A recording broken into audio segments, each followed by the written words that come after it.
5ই August Sheikh Hasina পদত্যাগের পর বঙ্গবন্ধুর পরিবারের সদস্যরা কোথায় আছে? তারা কি দেশে আছে নাকি পালিয়ে গেছে দেশ ছেড়ে? আজকের এই ভিডিওর মাধ্যমে আমরা সেটা জানার চেষ্টা করব।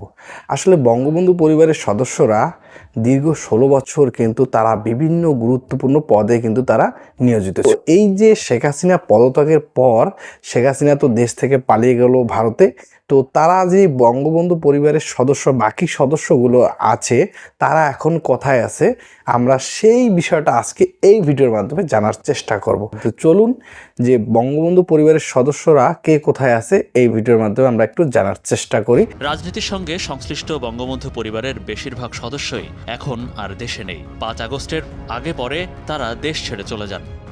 শেখ হাসিনার ছেলে সজীব ওয়াজেদ জয় যুক্তরাষ্ট্রে অবস্থান করছেন। শেখ হাসিনার মেয়ে সাইমা ওয়াজেদ পুতুল বিশ্ব স্বাস্থ্য সংস্থার আঞ্চলিক পরিচালক হিসেবে দিল্লিতে কর্মরত। লন্ডনে বসবাস করা শেখ রেহানার মেয়ে টিউলিপ সিদ্দিক ব্রিটিশ মন্ত্রী। শেখ রেহানার ছেলে রাদওয়ান মুজিব সিদ্দিক সরকার পতনের সময় দেশে ছিলেন না। বঙ্গবন্ধু পরিবারের আরেক সদস্য ঢাকা দক্ষিণ সিটি মেয়র শেখ ফজলে নূর তাপস সরকার পতনের ঠিক 2 দিন আগেই সিঙ্গাপুর চলে যান। আওয়ামী যুবলীগের চেয়ারম্যান শেখ ফজলে শামস পরশ দেশে আছেন নাকি বিদেশে এ নিয়ে সংগঠনের কারো কাছে কোনো তথ্য নেই। আওয়ামী লীগের প্রেসিডিয়াম সদস্য শেখ ফজলুল করিম সেলিম দেশে নাকি বিদেশে এ নিয়েও রয়েছে ধূম্রজাল। সূত্রের দাবি তিনি দেশ ছেড়ে পালাতে পারেননি।